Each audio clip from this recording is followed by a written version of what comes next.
Welcome in, everybody. Little Sunday night edition. Aaron Torres Sports Podcast. I'm your host, Aaron Torres. Hope everybody's doing well. Hope everybody's having a great day. First of all, people in the chat, give me a mic check. Producer Matt is off for the week. He's traveling with family. He very much has deserved that. Solo today. I do hope that everybody is having a great weekend. Get with me on the mic. Do I sound good? Is there an echo? All of that good stuff. Because people, we got a lot to discuss today. Okay, so we're going to open Michigan football. I think there are some new developments since the last time we spoke. The last time we spoke, frankly, Sherrone Moore was still in jail. He's out of jail, but I think there is a much bigger story going on about not only the future of, kind of Sherrone Moore, but Michigan football specifically. The school is doing its own investigation, and I think it is not so good. So, by the way, I see two mic things, one positive, one negative. Just keep me posted on the mic. After Sherrone Moore, we will talk about a busy Saturday in college hoops. And man, oh man, what a good one it was. Kentucky finally picks up a signature win. I think this is a big deal. Arkansas, I'm telling you, man, the big pig invasion may be here. Arizona dominating, Kansas surviving. I even want to go back and talk a little bit about UConn from Friday night. But like I said, just a jam-packed show.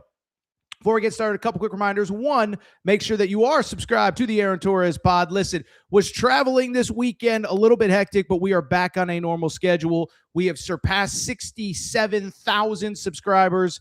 I think we could get to 68, but not without your support. So thank you for your support of this show.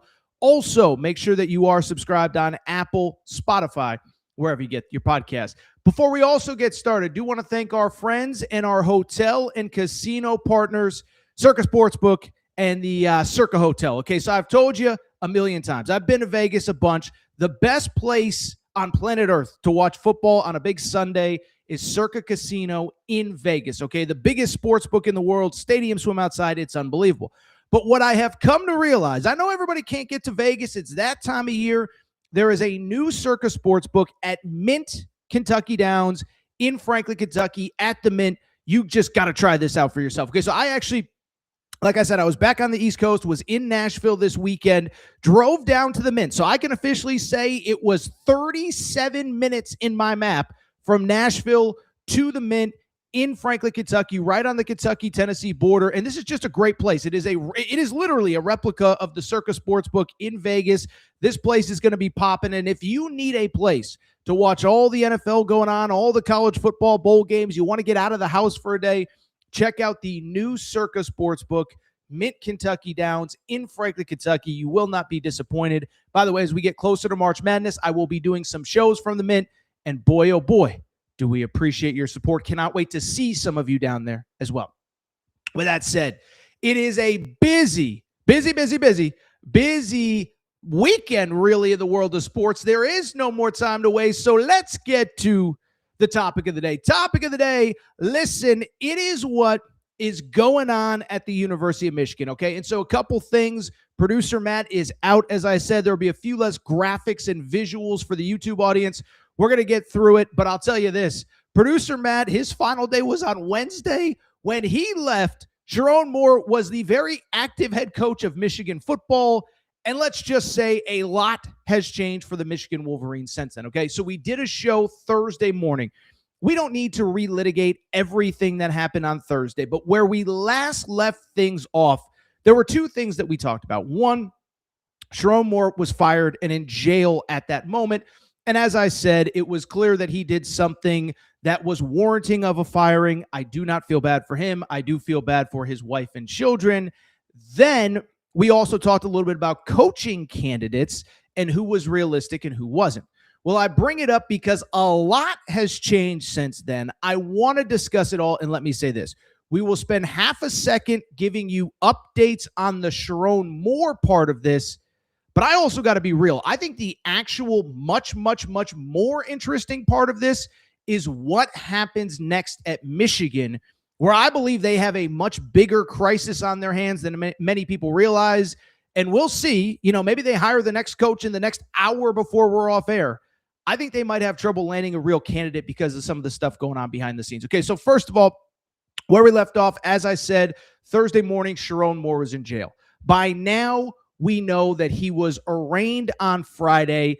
And frankly, just details of what happened came out, and it was as bad as a lot of things that popped up on the internet, right?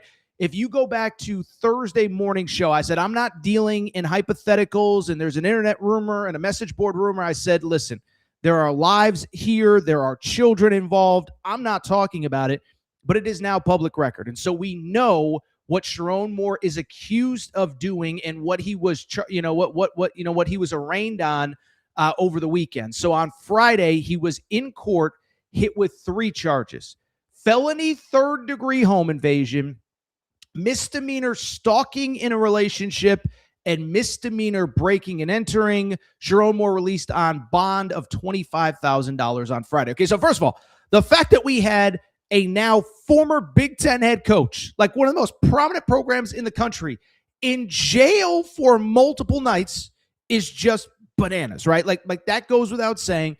And I think we now have some pretty good details on what is alleged to have happened. We knew there was an inappropriate relationship because Michigan put out a statement that said as such on Wednesday when he was fired. And what we found out on Friday in court was that Sherrone Moore, he was fired because this woman went to the university, told them what happened.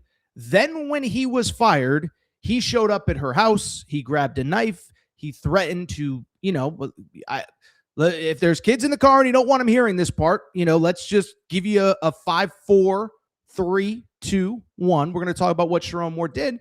He threatened to take his own life. I mean, there's no other way to put it. Breaking and entering, it's all bad. I'm not a lawyer. I'm not getting involved with hypotheticals and could he stay in? I don't know what the future is. All the lawyers that I saw commentating on this said he will probably avoid jail time. But listen, even if he avoids jail, I think it's fair to say he's got big issues on his plate. Whatever happens in his personal life is between him and his wife, but I think it's safe to say that relationship will never be the same. And I do think, it's going to be hard. Listen, I think it's going to be hard to get back into coaching at least anytime soon. I know we've had a lot of coaches do a lot of dumb stuff. This passed from the personal and professional to, some very serious criminal allegations, not to mention, Sherrone Moore is basically insinuating that there are mental health issues as well. By the way, he's wearing a GPS monitor. So even if somebody wanted to hire him, which I don't think would happen anytime soon, I don't even know if he can leave the state. It's crazy. It's insane. He's got a lot to deal with. That's on him.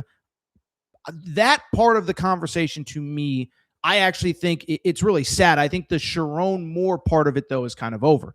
What I think is just beginning is a couple things. And what I think we need to focus on now is what is going on at Michigan in the wake of his departure. Now, I always like to give timestamps. It is 6:09 Eastern time, so stuff is always subject to change.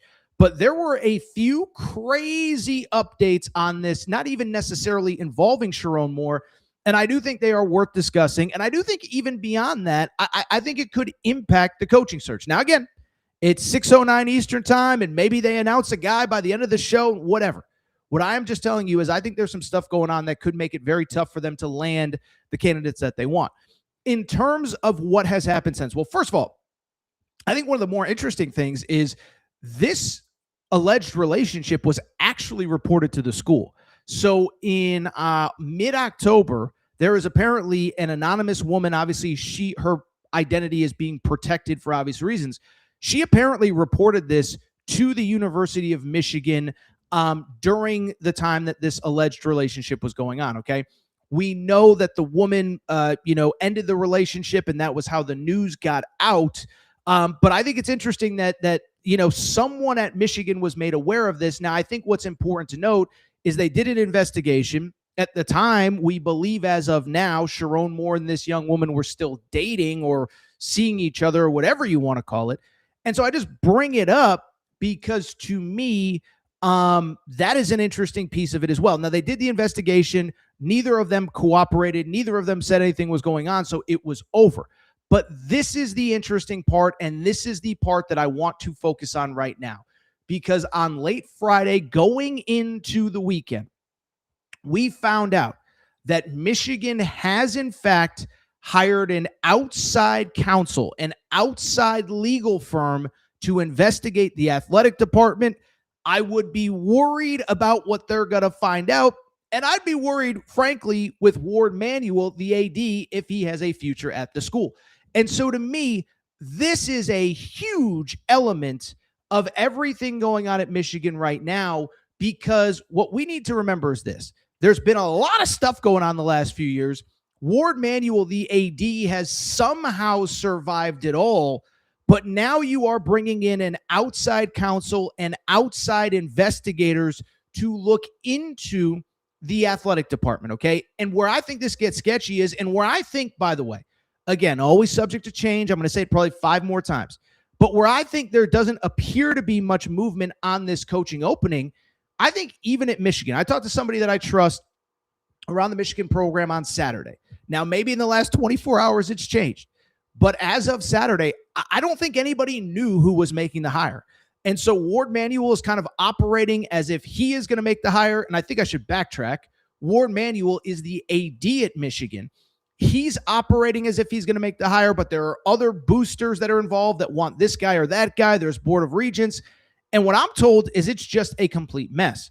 But where this gets interesting to me, Ward Manuel, I have to imagine, is he cannot be happy that there is a private investigation going, not a private, but an outside investigation going on into his athletic department, because transparently, this guy, like I'll be honest, I understand Michigan won a national championship in football a few years ago. And like, to his credit, he did hire Dusty May in basketball. But there has been a lot of stuff that has gone on under his watch, and he has seemed to avoid scrutiny or at least losing his job for all of it. Just think about everything that has happened at Michigan. Let's just say the last 5 to 6 years, okay? We had the original Michigan investigation, which at the time, it's easy to forget this now. This was pre-Connor Stallions, all that. The original investigation, we called it Hamburger Gate. What was Hamburger Gate? It was Jim Harbaugh and Michigan were bringing recruits to campus during the COVID dead period, okay? And so Michigan tried to frame it as, oh, you're blaming us for giving away free hamburgers. And the NCAA is like, no.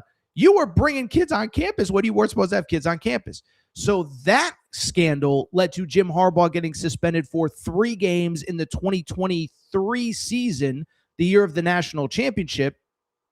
Then on top of that, you had the Connor Stallions situation.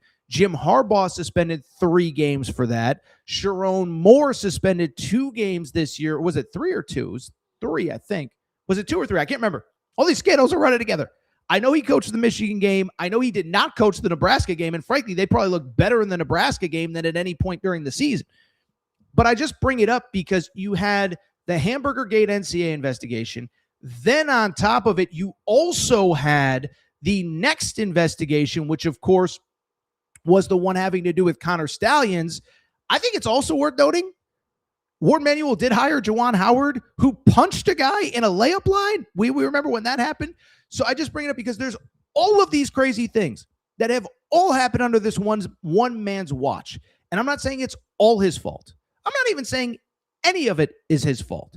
But at a certain point, when things keep happening under your watch and you're supposed to be in charge, there's real questions as to whether you should continue to be in charge, especially, by the way, given that now you have had to fire this coach. Jim Harbaugh, by the way, don't forget, got a show cause. He's not even allowed to coach college football. Not that he cares. Chargers just won again today, beat the Chiefs, knocked them out of the playoffs. But I just bring it up because think about all the craziness that has happened under Ward Manuel's watch. And so with an outside investigative team coming in, I think there's a real chance he does not have this job. And again, as of 24 hours ago when I'm speaking with you, I don't think most people at Michigan knew who actually had the power to make this hire. And I think it's going to start to get very interesting to see who does have the power to make the hire, how soon they have the power to make the hire, and then I think importantly, which coaches would even want the job. Okay, so let's start with that baseline, right? Is that we don't know who's going to make the hire. We don't know if it's going to be Ward Manuel. We don't know if he's going to be fired. We don't know if they're going to try to find an AD to replace him as the new AD. Is it going to be who is making the hire? And so to me, That, in my opinion, is going to bog down this process. And again, we'll see. Now, the one thing I will say, it does feel like, for all intents and purposes, Jedd Fisch is working behind the scenes to get this job. So maybe it won't matter. Maybe Jedd Fisch is the guy that everybody wants. He's at Washington. They just finished a 9-4 season on Saturday night. He is available. He did, by the way, coach under Harbaugh at Michigan for 2 years as kind of like a co-OC role. So he's had 9-win seasons, 2 of the last 3 years at 2 different schools. And I think I've mentioned this on the show before. He clearly wants out of Washington. Like, he's kind of like the West Coast Lane Kiffin. It's just nobody was paying attention to what Jedd Fisch was doing. But Jedd Fisch has basically he hasn't insinuated, but he hasn't necessarily denied rumors for months that he would be interested in leaving that job if the right opportunity came up. And so I just bring it up because it is a total crap show. It is a total disaster. It is totally whatever. And I just don't know that, I don't know about the Ward Manuel part, but even with Jedd Fisch, the other thing is, would he leave Washington? And 2, as I keep mentioning, what I keep mentioning is with Jedd Fisch, I'm sorry, I lost my train of thought there for a second. Jedd Fisch. So first of all, with Jedd Fisch, would he take the job? Probably. He has an $8 million buyout, which I do think is an underrated element in this conversation, right? I don't think that's being talked about enough. Everyone, just go hire Jedd Fisch. You would have to pay Washington $8 million to get him out of his contract. Now, maybe he's got the right booster in his corner. They're ready to write that check, whatever. I'm just here to tell you, I'm not totally sure that check can be written at this point. And if you can't get Jedd Fisch, I don't know if other people are going to be rushing to take this job. Right before we came on air, there was a report that Kalen DeBoer is in negotiations. He's not leaving anywhere. He's not going to Michigan. He was never going to Penn State, whatever. I never really believed he was a candidate. I don't think he wants his legacy in the SEC to be dude who bounced after 3 years because he couldn't handle the heat. In his defense, he's in the playoff in year 2, which I don't think is being discussed enough. But then beyond that, man, I look at who could potentially be interested. We talked about some other names, but again, it comes down to, if you have a good job right now at a place where you feel like you're supported, are you going to leave a good job for a place that is a total dumpster fire? It just is a total dumpster fire right now. That's indisputable. That is just a fact. And so if you're, let's just say, Clark Lee, you're really, are you gonna leave Vanderbilt, your alma mater? You just signed some sort of extension. Who knows if you can even get out of it? Private school, we don't know. But if you're Clark Lee, are you going to leave Vanderbilt, a really good job that you love, with the number 1 quarterback in America coming in next year for Michigan? You don't even know who you're going to be working for, and that guy might be out in a day or a week or a month. Jeff Brom, I said on whatever it was, Thursday show, I thought if Michigan came at him right, he could absolutely be a candidate, and it's something he would consider. I don't know if he'd consider it anymore, right? He's at his alma mater, going for a 9th win this year. 3 of the 4 losses were without their starting quarterback. Like, he's got a pretty good thing at Louisville going. And so I just start to look around, and I don't know that people are going to be excited to take this job until they know who's doing the hiring and if that person will remain in place. Now, like I said, Jedd Fisch, we will see what happens over the coming hours, but it's just crazy right now, man. It's just crazy. We don't know what's going on, but I think this whole private investigation thing, I think it throws everything for a loop, because we just don't know what is going to be next at Michigan and who is even going to be in charge and what they're going to. That's the other part too. I probably should mention, like, what if they forget the AD? Like, who knows what they could find in this investigation? Are there NCAA rules violations? There's obviously probably moral and ethical violations. Whenever you have an outside law firm investigating you, it's never a good sign. And we will see how it impacts Michigan's coaching search. But just think about it like this. Auburn, Arkansas, their jobs, those jobs got filled the day after the season ended. John Summerall at Florida, right? LSU with Lane Kiffin. Ole Miss did not wait. Kentucky opened, and less than 24 hours later, Will Stein was unofficially, soon to be official, the next head coach. Michigan opened on Wednesday of last week. As of Sunday, we think Jedd Fisch might be interested, but we're not totally sure.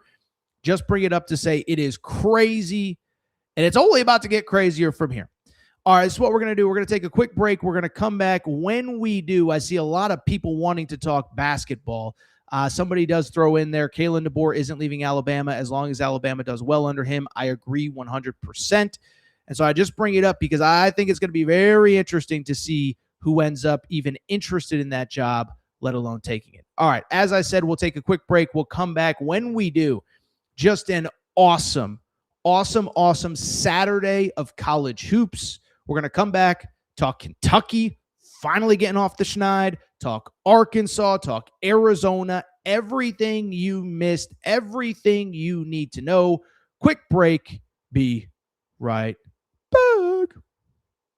All right, we're going to get back to the show in a minute, but before we do, you know what we got to do. We got to thank our friends. We got to thank our partners. We got to go ahead and thank Collie Puffs and ColliePuffs.com. Yeah, you see the logo on the back of the screen right here. Okay, so I've told you all about Collie Puffs, but family-owned company, not far from where I live. Joey, a huge sports fan.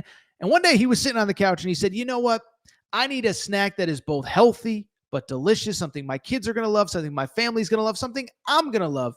And so he came up with Collie Puffs. This is the new age health food snack. You don't need to go to the grocery aisle and buy all that crap, the Doritos, the Fritos. No, my friends, you need Collie Puffs. Baked, not fried, avocado oil, no grease, healthy ingredients. But here's the best part.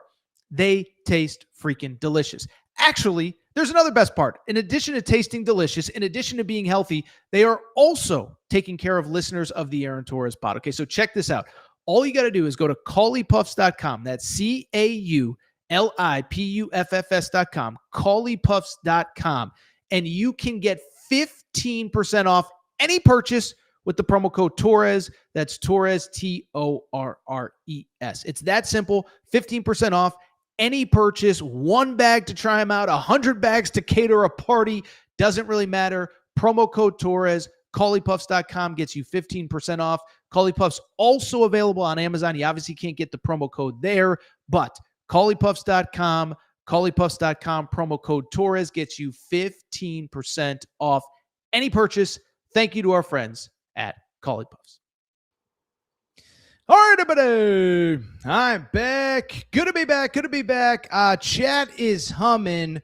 We're going to get to some college hoops here in half a second. First of all, as I always tell you, thank you to Collie Puffs. If you do need a last-minute snack for the holidays, try them out, ColliePuffs.com. 15% off when you use promo code Torres. You got to check them out. You know who else you got to check out? You got to check out SeatGeek. So SeatGeek is America's #1 ticketing app. Over 28 million downloads. 28 million downloads at SeatGeek, okay? And what I love about SeatGeek is two things. One, they take care of listeners of the Aaron Torres pod, okay? So first of all, what I love about them is two things, like I said. We'll get to the Torres pod in a second. What I love, first of all, is that they rate every ticket on that app. 1 through 10, a green dot means go ahead and purchase. A red dot maybe means stay away. They're honest, they're transparent. But like I said, you know what I really like? They do take care of listeners of the Aaron Torres pod, darn it. They really, really, really do. So this is all you got to do. Go to SeatGeek.com. If you use promo code Torres, that's promo code TORRES, you get $20 off your first purchase. SeatGeek.com, promo code Torres gets you $20 off your first purchase. By the way, that applies to any concert, any show, anything that is being sold on SeatGeek. SeatGeek.com, promo code Torres gets you $20 off. SeatGeek.com, promo code Torres. All right, with that said, let's go ahead. I'll tell you what. Let's go ahead and talk a little college hoops, okay? So, listen, let me say this. I've said this for a few years now. I feel like this is a rant that I have done before. But listen, I think everybody knows I work for Fox Sports. I work for Fox Sports Radio. Fox Sports Radio is technically owned by iHeart, but I'm just bringing it up to say I am never above giving a competitor a compliment, okay? And so I've said this for a couple years now. I really respect, for as of right now, the way the college football calendar works. We get one weekend between conference championship and the start of the college football playoff. What I love, these December Saturdays, ESPN, I just think does an awesome job of putting wall-to-wall college basketball all day long, get people involved that are maybe just now starting to watch hoops, especially with a very limited football entree, of course, except for Army, Navy, and the FCS playoffs. Okay. So I bring it up because Saturday was bananas. I mean, it started with Arkansas, Texas Tech. We had, Arizona, Alabama. We're going to talk about both of those games in a minute. By the way, the 8:30 Pacific, 11:30 Eastern tip between UCLA and Gonzaga that Mick Cronin spent all week whining about. But I would actually go ahead and argue that right now on Saturday, the most important, impactful game came between a battle of two unranked teams. I'm talking about Indiana traveling to Rupp Arena, this rivalry that it took 20 years to get restarted. I don't even know that either side of the fan base cares that much anymore, but I just bring it up because I said it was an impactful result, and I think that it was Kentucky getting the 72-60 win. I understand Indiana's ranked. I understand we're not putting up banners and building statues for beating Indiana on a Saturday in December, but a team that needed some sort of positivity absolutely got it. Now I think you can argue they could actually build a little momentum going into SEC play in a few weeks, but let's go ahead and break this down. Kentucky, its first really sort of signature win of the year. Obviously, we know they had lost to 4 ranked teams coming into Saturday. As far as the game is concerned, first of all, credit where it's due. Rupp Arena was bananas. And I knew Rupp would deliver on a big Saturday night, but we also know what is going on in the program, and we know things have not been going well. And if you watch the game, things actually weren't going well early. 39-32, Indiana leads at the half. And I think, listen, there was some frustration. There was some anger in the fan base. A lot of the little things that have seemingly gone on all season long as far as, just missed shots and bad offense and missed layups. It was just going wrong. But the second half starts, a flip was clearly switched. Kentucky pulls away late. Listen, Kentucky fans, you tell me if you disagree. I think it was by far the best half of basketball that Kentucky played all year. They not only win 72-60, they outscore Indiana 40-21 in the second half, okay? And as far as why the game was won, it's actually pretty simple. 3 players that we all thought Kentucky was going to have to rely on in the preseason, to their credit, largely stepped up and probably played the best basketball they have played in a Kentucky uniform, or at least in Kentucky this year. It was Brandon Garrison. Stat sheet doesn't show it, but I thought he had his best game. Jalen Lowe, Mo Diabate. Those guys were the X factors, and those guys were why Kentucky won. First of all, let me say this. I think I have been harder on Brandon Garrison, the Kentucky starting center, now backup center, than maybe, I don't want to say any athlete ever, but I mean, it's up there. I hated the effort and energy that he played with through the first part of the season. I don't think I'm alone, because Mark Pope finally raised his voice last game against North Carolina Central, put him at the end of the bench, and basically told him, I am tired of this crap.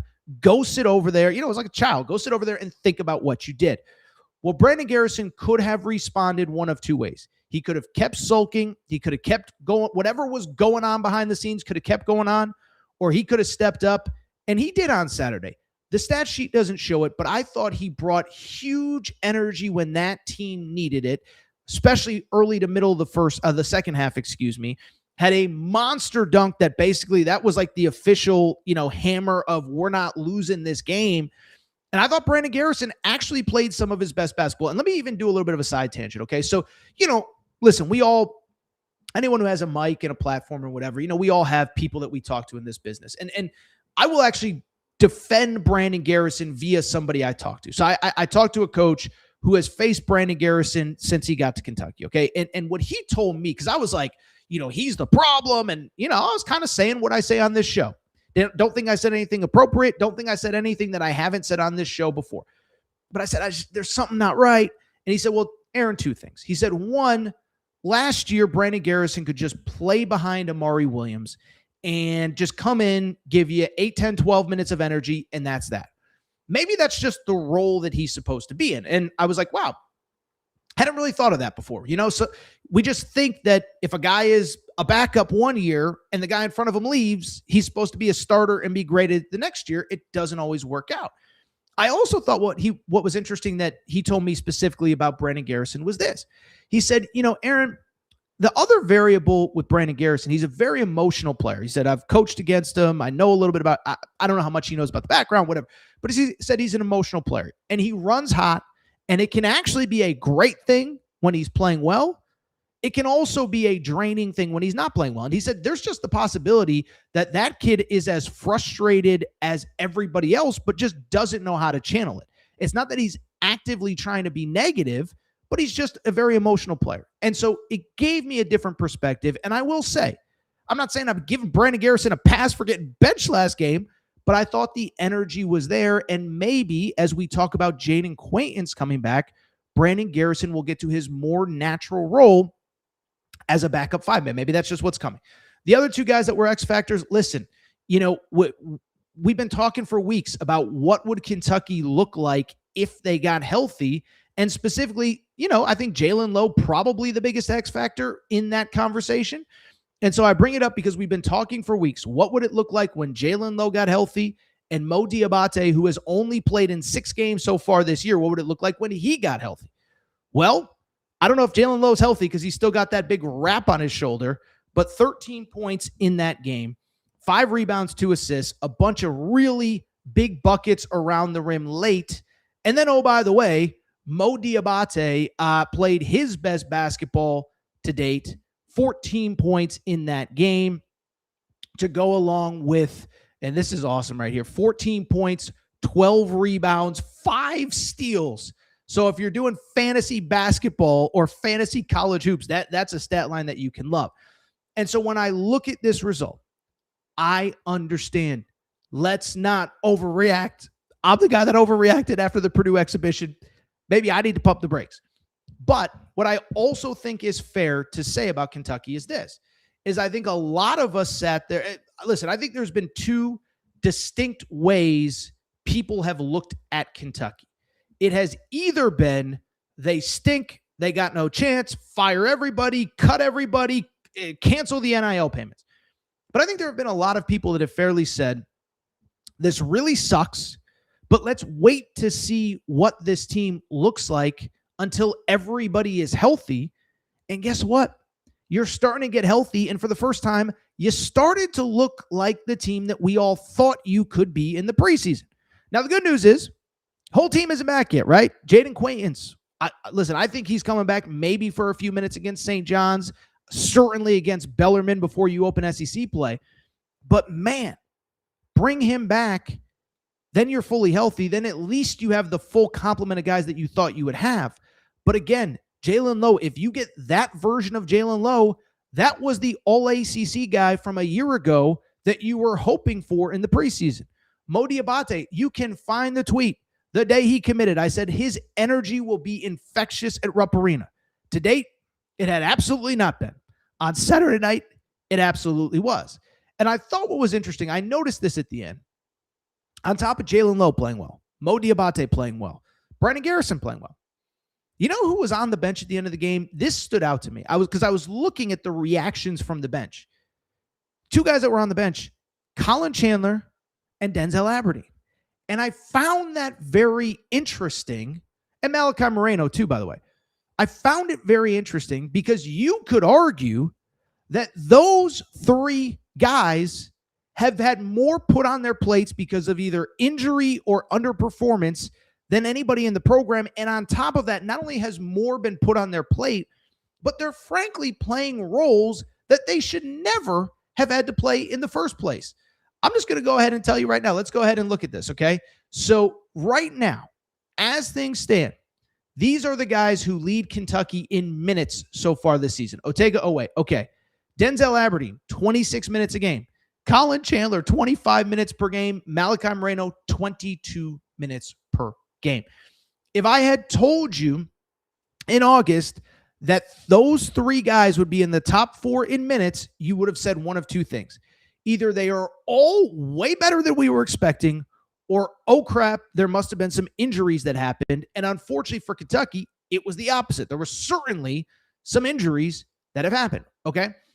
And so to me, this matters because now all of those guys are in the natural spots that they're supposed to be. Colin Chandler isn't supposed to be in games late trying to play point guard. I think Colin Chandler may play in the NBA someday, but I think it's probably 2 years down the road. If Colin Chandler is your best player this year, you're in deep crap. And Colin Chandler was probably the best player this year in certain points because you needed him to be. Malachi Moreno, if he's playing 24 minutes a game, that's probably not good because it means either people are hurt or people aren't performing. Malachi Moreno was supposed to be like your 9th, 10th guy this year, essentially your third center, and he's now starting games. And so as important as how those guys finished was the fact that if you can have them play like that, everybody falls into their roles. Last thing on Kentucky, because I see everybody else in the chat, talk Arizona, talk Arkansas. Okay. Last thing on Kentucky. I actually think this game came at the exact right moment in time, and let me explain why. Again, the last time I'll say it, make fun of me in the comment section if you want. I'm not trying to make this thing be bigger than it was. But I do think there's an argument. You lose this game, you've probably essentially maybe lost momentum for the entire season, okay? But I only bring it up because now you've won that game. You get a week off, which I think is important. You have positive momentum. For the first time all year, everybody seemed to like each other on Saturday night. And you have positive momentum going into a week off. And essentially, you have about 3 weeks where you're going to be playing 2 games total. It's December 14th right now. You have 2 games between now and the start of the new year. And so you have time to readjust, reset. And oh, by the way, you're going to Atlanta to play St. John's. We know it's going to be emotional. Patino versus Mark Pope. St. John's ain't playing that great either right now. And not only is St. John's not playing that great, we all know that Kentucky is going to have a huge advantage in a city that they call Catlanta, okay? So I'm not trying to oversell. I'm not trying to make promises about what the rest of the season is going to be. But the guys that you needed to step up on Saturday did it. And I just wonder, can this be the positive momentum that you need for St. John's, for the SEC, all of that? Time will tell, but I'm not ready to give up on this team just yet. I am not ready to give up on this team just yet. All right, let's keep it going. Let's go ahead and go to another big game in the world of college hoops on Saturday. And this was the first marquee game of the day, and it was a good one, and darn it, did we see some good basketball. Let's get right to it. Arkansas, Texas Tech, the old Southwest Conference rivalry was revived, and I'll tell you what, people, I'm not here to say it. I'm just kind of here to say it. Arkansas looks pretty darn good, folks, as they win this game 93-86. And the only question I got for you, can anybody stop the Big Pig Invasion? Can anyone stop the Big Pig Invasion? By the way, we got a couple Big Pig Invasion tee orders, AaronTorresOnline.com/shop. Those will go out on Monday as I was traveling this week. Happy holidays, Arkansas fans. Happy holidays indeed, because I'll tell you what, awesome game Saturday, awesome environment. You know, Saturday there were a lot of great home court environments, but by all accounts, Dallas looked like it was rocking, and this is obviously a strategic game for John Calipari to play a team from the state of Texas in Texas. It was also obviously a Sweet 16 rematch. And what was crazy was, you know what was crazy? I'll tell you what was crazy. And this is just one man's opinion, and it's not to crap on Texas Tech in any way. But Texas Tech went up by about 8 or 9 early in the first half, middle of the first half. And I never really felt like, oh, Arkansas is going to lose. They're going to get blown out. I think there's still a little, I think there's some residual from last year where they started off slow. But listen, the Michigan State loss looks better and better as the weeks go on. The Duke loss, they were in it till the end. Louisville is awesome. We'll talk about Louisville in a second. And I kind of was just like, I think Arkansas is going to win this game. And sure enough, they get close in the first half. Texas Tech makes a little run before halftime to stretch the lead. And I thought Arkansas largely dominated the second half in a game that they won going away. Now, I want to talk about specifics, and I want to say this. first of all, let me even backtrack before I get to specific players. It's interesting to me, as somebody who talks college hoops this time of year, I think you can argue that most teams, a lot of the conversations we've had is this team is doing this, and they haven't even gotten this guy back or that guy back yet. I'll just use UConn as an example. They basically had their full lineup for 2 games. They're sitting at, 10-1 or whatever they are, okay? Well, I only bring it up because what stands out to me about Arkansas, I think we saw pretty close to the best version of Arkansas on Saturday. Now, it's not to say they can't get better. I'm just saying when you get 64 points out of Trevin Brazile, Darius Acuff, and Carter Knox combined, that is not only a darn good performance, but that is a performance that you can absolutely build on. And I think, we've all seen the locker room videos of Coach Cal. Coach Cal's like, yeah, that's what we need from you guys every single night. And so let's get into some individuals, because I'll say this. Producer Matt, for people who missed it, is out. He's my producer. He cuts all the video. He cuts all the audio. I wish he was here for this reason. On Friday, I went on Wes Moore's YouTube show. Wes Moore, of course, is the Arkansas beat writer, or, media member is probably the right way to put it, that broke the Calipari story when Calipari left for Arkansas. And he asked me a question. In hindsight, I gave a great answer to. He said, who do you need to see get going more for Arkansas to reach its potential? Carter Knox or Trevin Brazile? I said, look, Carter Knox is amazing. Carter Knox is going to get going. The guy that if he totally puts it together, I don't want to say it's a wrap for college basketball, but it's semi-wrapped for college basketball. That's Trevin Brazile, because I truly believe that Trevin Brazile at his best is the biggest mismatch problem in college basketball. I've been saying it since last year when Hunter Dickinson in the tournament had no idea what to do with him. Zuby Ejiofor had no idea what to do with him. And the big question was, could it translate into this year? Because I'll be honest, I don't know that I really can think of a guy that is as big, as athletic, and as skilled when it's all together, okay? And so we saw it all together against Louisville. He was unbelievable. By the way, Louisville started to make their run when he went out of the game. And then on Saturday, not to be hyperbolic, but Arkansas fans, that had to be the best game of his career, right? 24 points in that game, 8 of 13 from the field, 4 of 5 from 3, 10 blocks or 10 rebounds, 2 blocks. If he got 10 blocks, we might have to shut down the sport. But again, he's so athletic, so skilled. It hasn't always come together. Even last year, it was, a Duke Theoro was there and everyone's trying to find their role, whatever. Well, I bring it up because that was pretty close to the best version of Trevin Brazile. I don't know how you guard that. Even JT Toppin, who was clearly great in his own right, what was JT Toppin supposed to do? And I thought what was interesting, the play of the game, Trevin Brazile's hitting a bunch of threes, pump fake, drive, windmill dunk from the foul line. And so that is what that dude brings. And I thought it was interesting. We don't have the audio, unfortunately, but Cal after the game basically said, look, people, he basically said, he's like, dude, he said, I need Trevin to be a leader. I need him to show up every day ready to play. And when he does, that is what you get.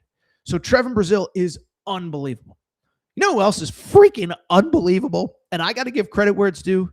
Darius Acuff, man, is so good. Okay, so the freshman guard out of Detroit. What I'll say about Darius Acuff is this, and I think it was kind of the bigger talking point that more people focused on. For a freshman, the amount of poise this young man has and his ability to do just about everything that you need from your point guard, it is next level, okay? I did think early in the year, he was maybe pressing too much, trying to do too much, trying to prove too much. Listen, we all have those moments in life, right? No big deal. Whatever.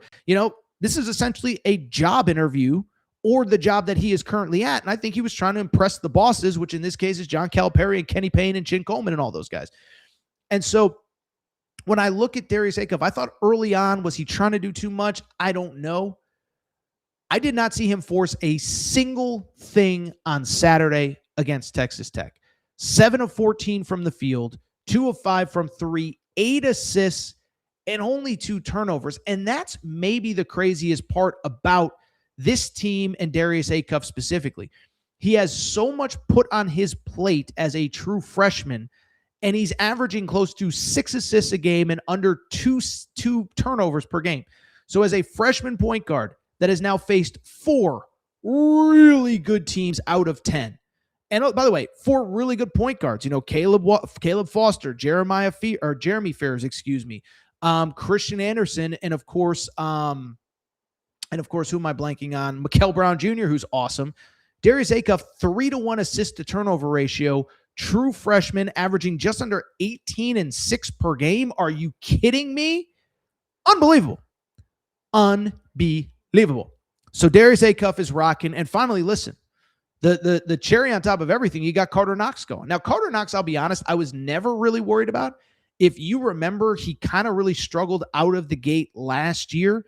And it was interesting, right? I mean, when we talked about him coming back, people would talk about his season-long stats. Oh, he averaged this and that. It's like, go look at the last 10, 12 games of the year. He was one of the best players on the wing in college basketball.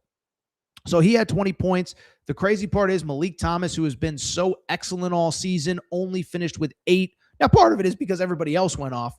But, I'll tell you what, man, it's hard. It is really hard not to like this team.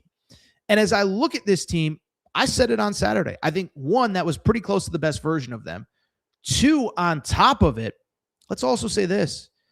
In a weird SEC right now, that might be the team to beat. I'm just saying, think about the rest of the SEC. Kentucky, we talked about them. I think Saturday was a step in the right direction. They ain't there yet. Ask Kentucky fans. They'll be the first to tell you. Alabama, it was funny. People got mad at me with the Arkansas comment. I said, well, guess what? Alabama, they need some big guys, and Alabama, what ended up happening? They played Arizona and got punked down low, which we'll talk about in a minute. Auburn, inconsistent, first-year head coach. We'll see what happens with that. Tennessee feels like they're not quite what they've been. Vandy's been really good, but, you put Vandy on a court with Arkansas's dudes. So the only point I'm trying to make, I think Arkansas is the best team in the SEC, and I'll tell you this. I think right now you have to say that the sport runs through Michigan, Arizona, and then, Iowa State, UConn, whatever. You get the version of Arkansas that we saw on Saturday. I say this as a UConn alum. I say this as somebody who saw Arizona in person earlier this year. I saw Michigan in Vegas. Arkansas could play with everybody. I'm not saying they could beat everybody, but I can tell you this. There's not very many teams that can say, if we play our best and Michigan or Arizona play somewhere close to their best, can we beat them? And I think Arkansas is one of them. So great win, great moment. Arkansas now, they get to kick back and chill for a little bit because Arkansas does not play again until they play Houston this weekend. Or excuse me, I take that back. There is a game against Queens College this weekend out of, I think they're in actually Charlotte, North Carolina. Am I wrong on that? Queens University Royals. We'll learn a little bit about them. They play that game on Tuesday night. Then the big one with Houston. Kind of a tricky game against James Madison. Fun fact for you Arkansas fans that don't know much about James Madison, coached by Preston Spradlin, a former John Calipari graduate assistant. Maybe a student assistant. I'll have to double check on that. And then SEC play begins for them with Tennessee at home. But I'll tell you what, man, in an SEC that's kind of weird, that team that we saw on Saturday can play with anybody. That team that we saw on Saturday can beat anybody. And if I am an Arkansas fan, I would be darn excited about that game. And I know what people are, oh, Texas. No, that was statement type stuff. And again, the crazy part is Darius Acuff is just getting comfortable. Trevin Brazile, we just saw his best version. Are we going to keep seeing that? I think there are, as the kids say, there are more levels to this. And if I was an Arkansas fan, I think I'd be pretty excited about that as well. By the way, let's go ahead and keep the conversation going. A lot of comments in the chat about the Hogs and the Cats. We're going to go ahead and keep it going with some of the other big games, and we will get to some of your comments. We will obviously prioritize all of these super chats, but we appreciate awesome crowd here on a Sunday. Listen, they say you can't go up against the Shield. Torres is going up against the Shield right now, and you guys are showing great support. So thank you all for your support. Let's go ahead and switch gears to another one. Let's go ahead and switch gears to a big one on Saturday night in Birmingham, Alabama. Okay, so I'll just be totally transparent. I was on the East Coast this weekend, had some stuff to take care of in Nashville, shot down to Mint Kentucky Downs in Franklin, Kentucky to check out the new Circa Sportsbook. I will be doing some shows from there in March. Bring it up because by the end of the weekend, I was tired. I had an early flight out of Nashville on Saturday. I didn't quite stay up for the end of Alabama versus Arizona. I don't think I really had to, though, because Alabama and Arizona, it was over about the middle of the second half. I don't know how else to say this. If you have kids in the car, cover those little children's ears because Arizona went belt to ass on Alabama in the second half. Final score 96-75. Arizona, man, they are legit. And as a matter of fact, let's just get this part out of the way right now. Arizona, quite literally, having one of the best, if not best, non-conference slates ever. I saw Matt Norlander from CBS Sports tweet this. Again, I apologize. Producer Matt is not here. Otherwise, I would very clearly have this graphic posted. Arizona became basically the first team that we can find on record to, how about this, 5 different wins over ranked opponents in their first 9 games of the year. This is one thing, by the way, I totally respect about Tommy Lloyd. Does not duck anybody. I thought when they went to the Big 12, because remember, when they were in the Pac-12, you felt like, okay, they had to put together a big schedule because the conference kind of stunk. They're in the Big 12 now. They don't have to do this. But as we sit here on December 14th, they have wins at UConn, over Florida, over UCLA, Auburn at home, and now Alabama in Birmingham by 21 points. So let's go ahead and dive into this. A historic start to out-of-conference play. And oh, by the way, another team. I think they're just starting to figure things out. So first of all, you know what actually stands out about this game? Again, I did watch enough of it. Koa Pete got in foul trouble early. So Koa Pete was the kid, if you remember, opening night, college hoops against Florida, goes off for 30 points in that game. And we were all like, oh my goodness. We've been talking all this talk about AJ DeBonsa and Cam Boozer and this guy and that guy. And it's like Koa Pete was the guy that night. Well, Koa Pete on Saturday got into foul trouble and barely even played. And so 2 things really about Arizona stood out to me in this game. The first one, Arizona, even without one of the best low post players in America, they were bullying Alabama down low. Okay, so I always give my man credit, Michael Luke, a little bit out there, but he's the best guy talking. Mike, you are out there, and you know you are, my man. But he's one of the best guys out there talking Arizona. And the word that he loves to use to describe this team, this Arizona team, is girth. He says, we're the girthiest team in college basketball, Torres. I don't know if there's teams with more girth, but I know Arizona's girth was on full display on Saturday night. Take that one out of context because that one, whatever. But I thought it was really interesting. Koa Pete's out, and you know who steps up? Toby Awaka. If you don't remember that name, he was at Tennessee, played last year at Arizona, in this game. 23 minutes, 7 points, 15 rebounds. Monster player, monster performance. And let me say this. I was thinking about this. I actually did all my prep for the show on my flight back from Nashville. I think he's a good indicator of what college sports is going to be in this NIL era where, you're going to focus on, you're going to get your 2 or 3 superstars, for Arizona, it's Koa Pete and Jaden Bradley and whoever, for BYU, it's AJ DeBonsa, Richie Saunders, Rob Wright, you go on and on down the list. Okay. You need to find guys from there that are willing to play a role. And I think Toby Awaka is a great example of a guy that is willing to play a role and willing to do the dirty work. And you need guys like that to win in college basketball in this era. So he was awesome. And you know what the big thing that stood out to me in this game was? Braden Burries has officially arrived, okay?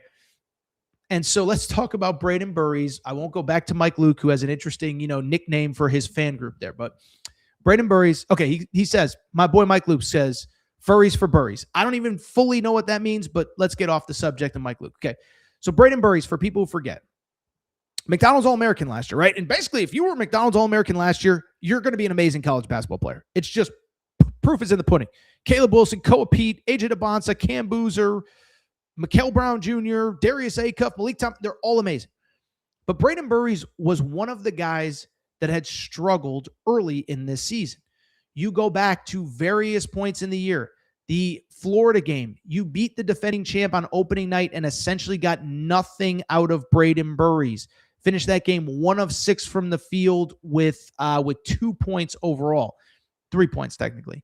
A few weeks later at UConn, struggles. You win anyway. 4 points. He was in foul trouble early. Well, it was after the UConn game that Braden Burries has started to figure it out. At least 15 points in the last 4 games. Here's the crazy part, though. By far the best game of his career against Alabama on Saturday night in Birmingham. By the way, ironically, he chose Arizona pretty much over Alabama. I think Tennessee was in the mix as well.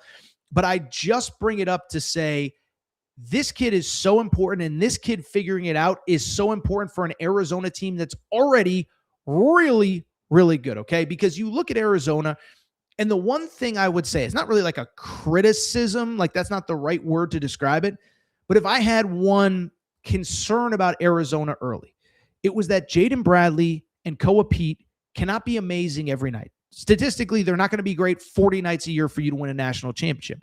And you needed that third guy. Everybody's got to have a third guy, okay? And so I bring it up because Braden Burries always had to be the third guy, and I think it was fair the first 4 or 5 games of the year to sit there and say, will he figure it out? Is he going to get there? And so the fact that you now had this kid, did I mention the stat line from Saturday night, by the way? 28 points, 11 of 19 from the field, 5 of 10 from 3. And he also had 7 rebounds as well, okay? But I just bring it up because he doesn't need to give you 28, but if he can give you between like 14 and 20 with a couple threes, it just changes the dynamic of the Arizona Wildcats. And so to me, what is crazy about Arizona is that they are 9-0. They are ranked number 1 in the country. They are the first team ever to have 5 ranked wins in their first 9 games. Florida, UCLA, at UConn, Auburn, and Alabama. And I think they're just starting to be the best version of themselves because Braden Burries is getting going. And so if you're an Arizona fan, you have to be so fired up because that is the next level for you to get to as you enter Big 12 play. And listen, Arizona's going to take a loss at some point because everybody does. And the Big 12 is really tough. Iowa State, Kansas, who else? BYU, Texas Tech, whatever you think of them after Saturday. You need that third guy. And Braden Burries was that third guy on Saturday, and I think he is officially the third guy going forward. You're not going to get 28 points from him. You're not going to get 11 of 19 shooting every single game, 5 of 10 from 3. But again, if you can get 14 to 16 to 18 to 20, and maybe on a good night, 22, changes everything as you get into an even tougher part of your schedule than the first 9 games where you have 5 ranked wins. Arizona actually with a little bit of an interesting schedule. So they still have, because remember, the Big 12, they went from 20 league games back down to 18.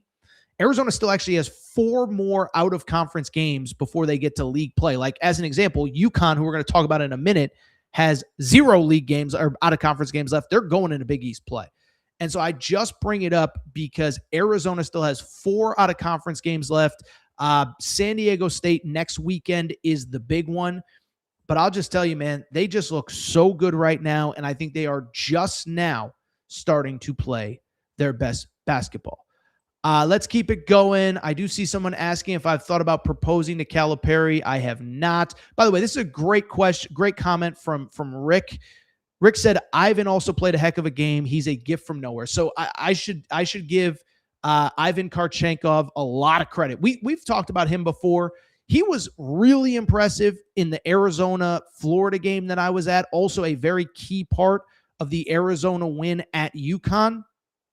And he's another guy that, like I said, you need these guys. Does just a little bit of everything. A 6'7" freshman from overseas. You know, he's another one. He can get you points when he needs to. Had 20 against Denver a few weeks ago, but does a very good job of playing off the ball as well and doing all the little things. 5 steals in this game, 10 points, 2 rebounds, 2 assists. I thought Ivan Karchenkov was awesome. Really quickly, by the way, I will add one thing. I just want to spend half a second on Alabama because I think Nate Oates might be the best coach in college. Probably not the best. I don't think you can say someone's better than Dan Hurley, but you get the point. If I was starting a program today, Nate Oates is like my top 3 choices. I think this team is a little bit limited. And it's not to crap on Arizona. It's none of that. But to spend a half a second on Alabama, I'm a little bit worried about them because, listen, I saw it in Vegas. I was at the Gonzaga game.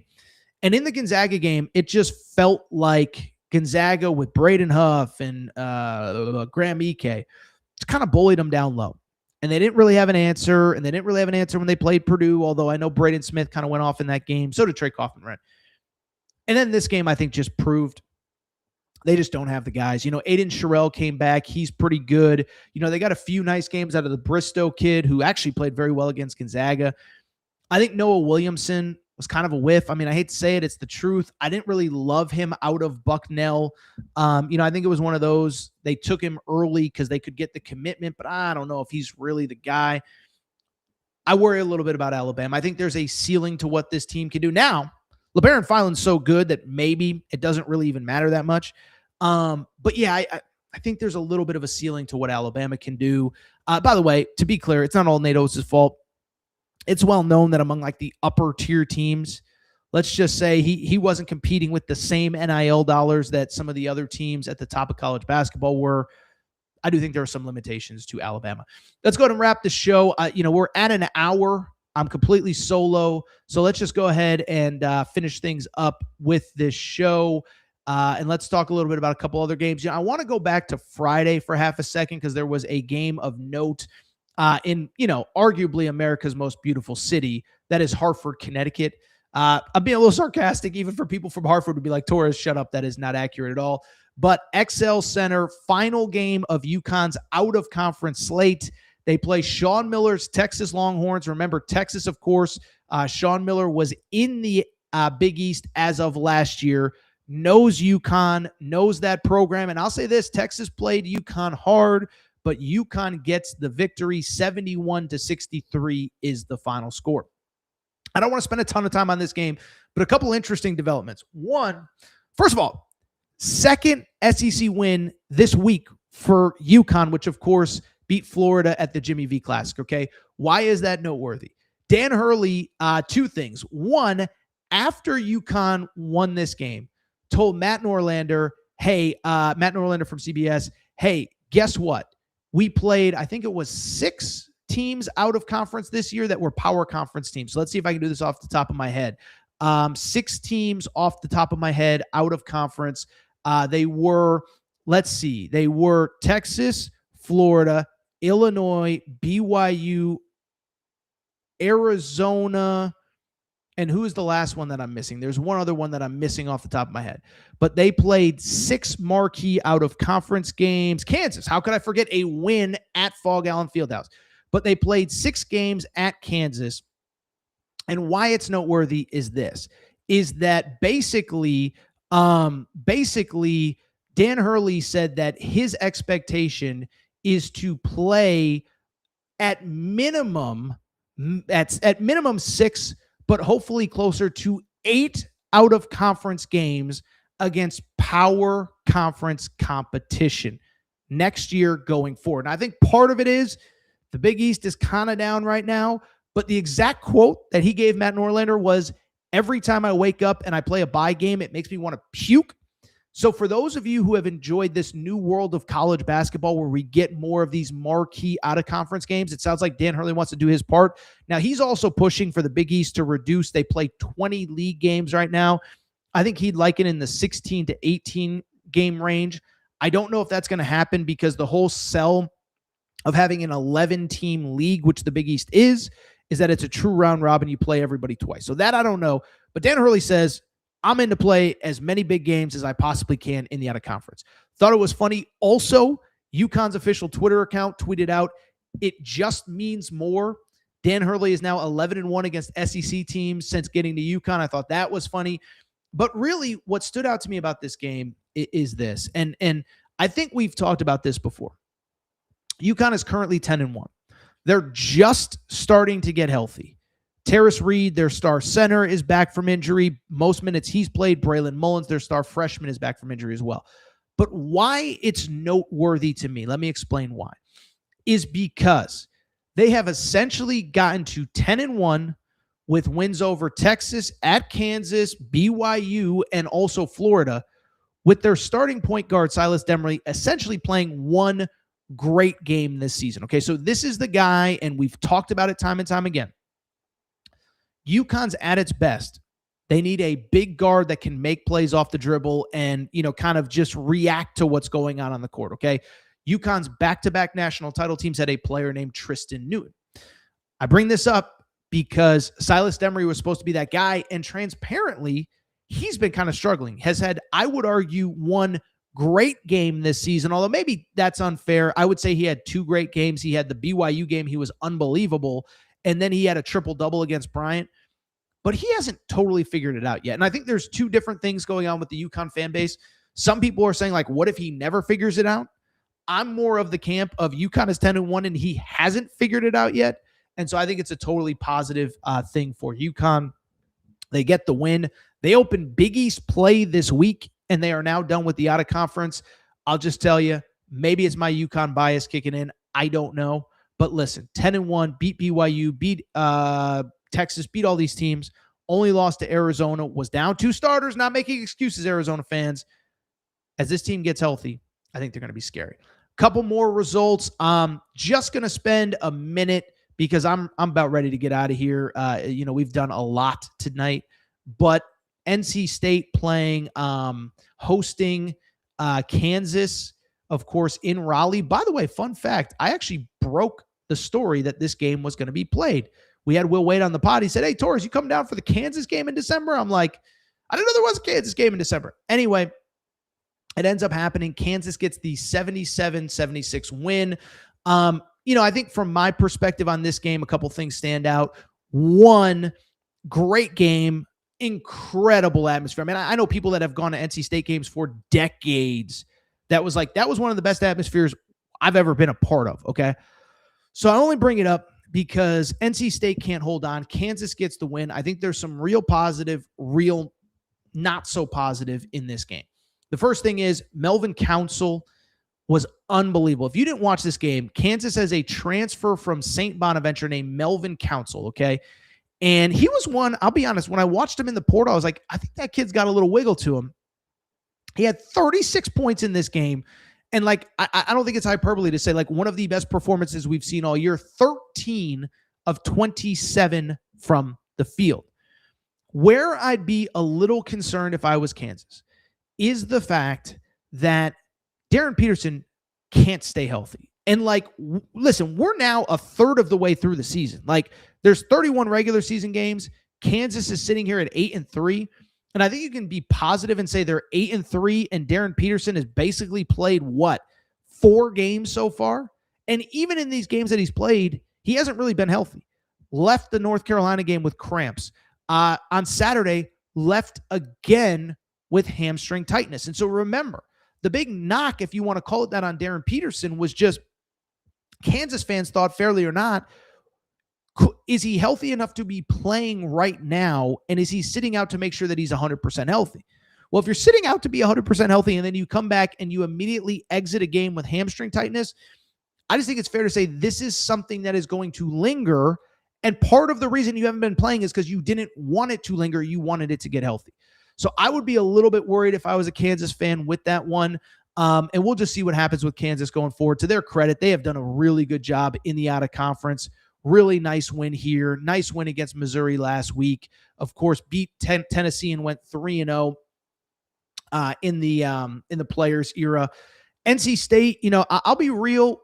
I've seen negativity is not really the right word, but I it seems like everybody's frustrated. NC State 7-4 have basically lost the 4 biggest games on their schedule. And I give Will Wade credit. He's not ducking from it. He's like, we expect to win all these games. We wouldn't have scheduled these games if we didn't, and we have to find a way to win them. Defense isn't good enough right now. Now, I'll say this. I trust Will Wade. You can go back to McNeese last year, and I know McNeese, Southland, ACC, they're 2 different beasts. I get that. But they won't, McNeese was good last year, in November and December, they weren't great. Really flipped a switch once they got to league play. I think Will Wade is too smart and too successful not to figure it out. And then the good thing is, I mean, I would look at it as a positive. The ACC is much better this year. So there are just going to be so many more opportunities for you to pick up quality wins. Louisville's obviously playing lights out. Duke is undefeated. Virginia Tech's good. Miami's good. North Carolina, to their credit, is good. Virginia's good, on and on. So plenty of chances to pick up wins. I am not really worrying about them. Speaking of the ACC, I sent out this tweet. Let's just spend half a second. Louisville, 99, Memphis, 73. I'm not going to spend too much time on this, but because Memphis isn't that good. I looked it up. So if you remember last year, Louisville, new head coach Pat Kelsey, go to the Bahamas. First of all, big man, Ali Khalifa out with an injury for the season. Ali Khalifa, I think I said Ali. Ali Khalifa out for the season with an injury. Kaysen Pryor, excuse me, I always get his name wrong, but Kaysen Pryor goes down with a knee injury in the Bahamas, and they struggled out of the gate. They lose to Kentucky in the middle of December. They then proceeded to go, I believe the number was 21-3 over the rest of the regular season. Only losses at Georgia Tech, Duke in the ACC tournament, Creighton in the NCAA tournament. They then, by the way, proceed to start 9-1 this year, their only loss at Arkansas. And so I bring it up. Pat Kelsey is 30-4 over the last calendar year. That is preposterous. Don't sell me on anything other than that's incredible.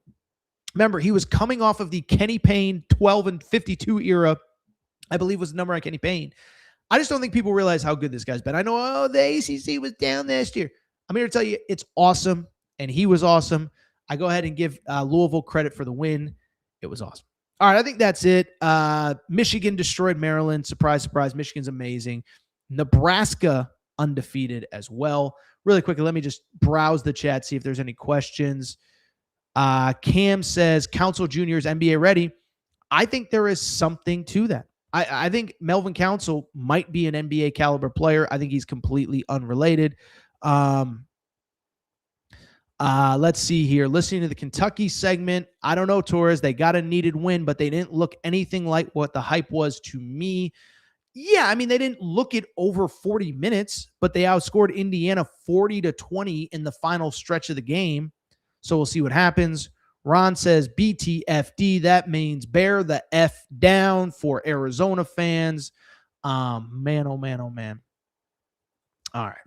Tell you what, we're going to go ahead and get out of here. We really appreciate the support. Probably back Tuesday morning.